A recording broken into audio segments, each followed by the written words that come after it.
discontented or resentful longing arose by someone else's possession, quality, or lust. Kumbaga, nagkakaroon tayo ng pakiramdam na hindi masaya. Yung parang sumasama ang loob natin kapag may nakikita natin ng ibang tao na merong ibang mga gamit sa mga possession nila, mga kapatid, sa kanilang mga katangian, naiingit tayo sa kanilang mga blessings, naiingit tayo sa mga success, o sa anumang bagay na meron ng ibang tao. At ang pagkaingit, mga kapatid, ay hindi nais ng Diyos. At hindi ito galing sa Diyos. Sapagkat sinasabi sa 1 John 4:8, mga kapatid, God is love. Amen? Amen. At itintaliwas, mga kapatid, ang pagkaingit sa gusto ng Diyos. Sinasabi sa 1 Corinthians 13:4, love does not envy. Love does not envy. At marami, mga kapatid, kwento sa Biblia, naglalarawan ng inggit. Kung maaalala natin, mga kapatid, si Cain, nung pinatay niya si Abel, dahil mas kinalugdan ng Diyos ang alay ni Abel. Kaya nangyari ang unang pagpatay sa Bible. Amen? Ganon din, mga kapatid, ang pagbebenta kay Joseph ng kanyang mga kapatid. Ibinenta ng kanyang mga kapatid ito si Joseph dahil alam nila na isa ito sa paboritong anak ni Jacob. At nung nalaman pa nila ang vision nito, mga kapatid, inihulog sa balon, at nung nakakita ng mga Ismaelita na mga ngalakal, ibinenta nila. Ganon din, mga kapatid, kay Saul, kay King Saul. Nang habulin niya si King David, mga kapatid, nagkaroon siya ng sama na loob, nagkaroon din siya ng inggit. Dahil narinig niya, mga kapatid, sa awitan, libo-libo ang pinatay ni King Saul. Pero kay King David, mga kapatid, 10,000 mga kapatid. Kaya nagkaroon siya ng sama na loob, na inggit siya. At dahil doon, mga kapatid, ninais niyang patayin ito si King David. Ganon din siya prodigal son, mga kapatid. Nang bumalik yung kapatid niya, nagkaroon din siya ng inggit, sama ng loob. Dahil tinanggap siya ng tatay. Binihisan, pinaghanda. At hindi lang binihisan at pinaghanda, mga kapatid. Yung mga matataba na kanilang alaga, yun ang inihanda doon sa anak na bumalik. So lahat ng ito, mga kapatid, ay halimbawa ng inggit na humahantong sa mapanira at nakakapinsalang aksyon. So lahat ng nabanggit natin, mga kapatid, nagkaroon sila ng aksyon na hindi maganda. Kaya pinapakita dito, mga kapatid, kung paano maaaring sirain ng inggit ang relasyon. Hindi lamang sa tao, kundi relasyon sa Diyos. Amen? Amen. Kaya nais ng Diyos, mga kapatid, na ang inggit ay hindi lamang iwasan, kundi huwag magkaroon ang sinuman. Amen. Dahil ang tao, mga kapatid, kapag pinagharian ng inggit, ay may magagawang hindi kaaya-aya sa harapan ng Diyos. Sila sabi nga sa verse natin, mga kapatid, kung saan umiiral ang pagkaingit at pagkamakasarili, naroon din ang kaguluhan at lahat ng uri ng kasamaan. Kaya yung inggit na nararamdaman natin minsan, mga kapatid, ay hindi maganda para sa atin. Right, amen. Hindi maganda yan para sa relasyon natin sa Diyos.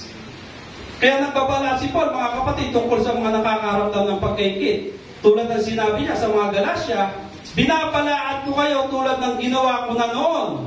Ang mga namumuhay ng ganito ay hindi mapapabilang sa kaharian ng Diyos. Envy is not the work of the flesh. Envy is work of the flesh. And it is not the work of the Holy Spirit. Ang inggit, mga kapatid, ay bunga ng ating katawan. At hindi bunga ng banal na espiritu. Right, amen. Kaya nabanggit natin kanina, God is love. Amen? Envy lead us to destruction, mga kapatid. Huwag natin hayaan na magkaroon tayo ng inggit. Dahil sa pagkaingit, nagkakaroon tayo ng negative emotions and behavior. Nagkakaroon tayo ng sama ng loob at galit, mga kapatid. Remember Lucifer, mga kapatid, nagkaroon siya ng inggit. Dahil sa inggit, gusto niya, mga kapatid, na makapangyarihan din siya tulad ng Diyos. Nung naging sanhi ng kanyang pagkapahamak. At ang mahirap pa, mga kapatid, ay nawala siya sa presensya ng Diyos. Kaya kung may ingit man tayo nararamdaman mga kapatid, humingi tayo ng tulong sa Diyos. Nawawala ito mga kapatid. Ganon din mga kapatid na madalas ang tao kapag nakakaramdam tayo ng ingit, hindi tayo kontento sa kung ano man ang meron tayo o sa binibigay ng Diyos sa atin. Gusto natin lahat ng meron ng ibang tao, meron din tayo. Kung ano yung nakikita natin sa ibang tao, gusto natin meron din tayo. Kapag may blessings, masaya ang iba, gusto natin ganon din tayo.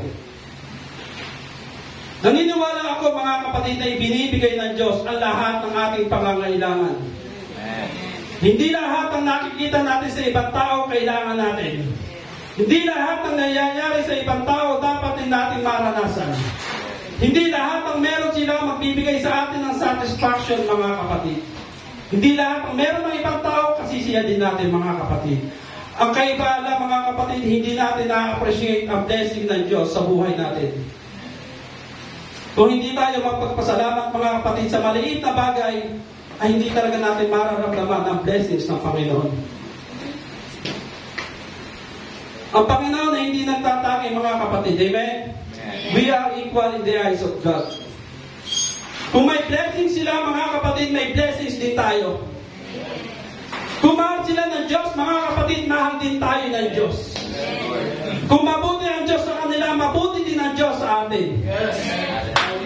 Kung alam ng Diyos ang nararanasan nila, alam din ng Diyos ang nararanasan natin. Kung alam ng Diyos, mga kapatid, ang nararamdaman nila, alam din ng Diyos ang nararamdaman natin.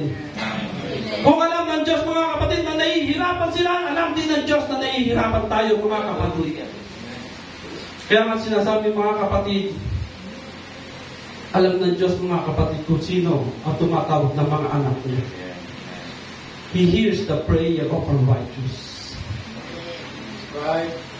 Proverbs 23:17-18, mga kapatid, pinapaalalahanan tayo. Huwag tayong mainggit sa mga makasalanan. Sa halip, igalang natin ang Panginoon habang tayo nabubuhay. At kung magkagayon ay gaganda ang kinabukasan natin at mapapasa atin ang mga hinahangad natin. Mga kapatid, huwag tayong mainggit. Just keep moving. Keep believing in God. Keep serving the Lord, mga kapatid. Darating ang panahon na hindi tayo mainggit dahil ipaparaan sa atin mismo ng Diyos ang higit pa sa ating nakikita. Amen? Kaya mga kapatid, kung meron po tayo nararanasan na inggit, humingi tayo ng tulong sa Diyos. Amen? Diyos lamang ang makakatulong sa atin mga kapatid. As we find place mga kapatid, malayo po tayo